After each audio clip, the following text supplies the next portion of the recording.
রহমানির রহিম। উপস্থিত আমার ধর্মপ্রাণ মুসলমান ভাই বন্ধুরা, সবাইকে আমার পক্ষ থেকে সালাম, আসসালামু আলাইকুম।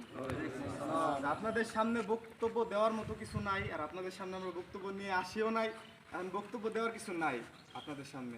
আমরা বিগত দিনগুলোতে দেখতে পাচ্তেছি আমাদের মুসলমানের উপরে খুব বেশি অত্যাচার করা হইতেছে আমাদের বাংলার জমিনে, যেখানে আমরা সব থেকে বেশি সংখ্যায়, আমরা সব থেকে বেশি, তারপর আমাদের প্রতি খুব অত্যাচার এদিকে সেদিকে অনেক কিছু হইতেছে।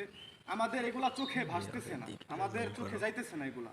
তো সকলের প্রতি একটাই অনুরোধ থাকবে যে আমাদের এই যে মধুখালীতে যে আমাদের ধর্মপ্রাণ মুসলমান ভাই দুজনকে হত্যা করা হইলো, এটার বিচার কেন দেওয়া হলো? এই বাংলার জমিনে যদি বেঁচে থাকতে হয়, টিকে থাকতে হয়, মুসলমানের কথা অনুযায়ী এই বাংলার মাটি চলবে, জনগণ চলবে মুসলমানের কথায়, প্রতিটা জমিন চলবে ইসলামের কথায়। ইসলামের কথা ছাড়া এক পা এদিক সেদিক আমরা হতে দিব না ইনশাআল্লাহ।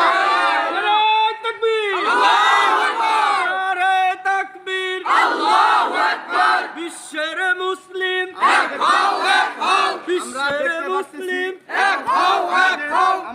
আমাদের এই টপিকের বাইরে আমাদের আরেকটা টপিক আছে, সেটা হচ্ছে আমাদের মুসলমান বোনেরা আছে, তাদের প্রতি খুব খারাপ ভাবে মানে অন্যরকম একটা কুদৃষ্টি দেওয়া হইতেছে। সেটা হয়তোবা সকলের সামনে এখানে অনেকে আছে, এটা খুলে বলা যাবে না, কিন্তু খুব বাজেভাবে দিচ্ছে এবং এগুলো আমরা সবাই মানে এড়িয়ে চলার চেষ্টা করব। আমাদের কাছের বোন টোন যারা আছে আমরা নিজেরা এগুলো সাবধানে রাখবো।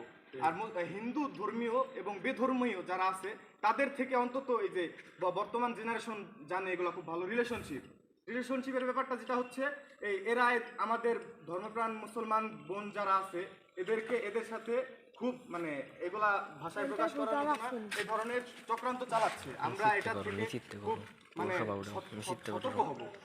আর আমাদের মূল কথা হচ্ছে যেটা আজকের বিষয়, আলোচ্য বিষয়, আমাদের মধুখালীতে আমাদের মুসলমান ভাইদেরকে হত্যা করা হয়েছে, তো এটার বিচার চাই। সর্বোপরি কথা হচ্ছে এটা, আর যদি তা না হয় বাংলার জমিনে প্রত্যেকটা অলিতে গলিতে সব জায়গায় আগুন জ্বলবে। তো সকলের সামনে আর কোনো বক্তব্য দেওয়ার নাই, এখানে হচ্ছে আবেগে আপ্লুত হয়ে যাওয়ার মতো অবস্থা, এখন কোনো বক্তব্য দেওয়ার বিষয় না। আমাদের ভাইকে হত্যা করা হয়েছে মানে আমাদেরকে আঘাত করা হয়েছে, আমরা এটা কখনোই মেনে নিব না আমাদের প্রাণ থাকতে ইনশাআল্লাহ।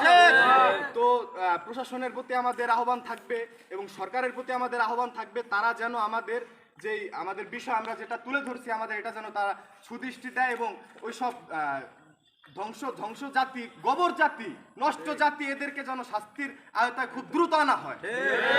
বলে আমি আমার সংক্ষিপ্ত বক্তব্য শেষ করছি। আসসালামু আলাইকুম।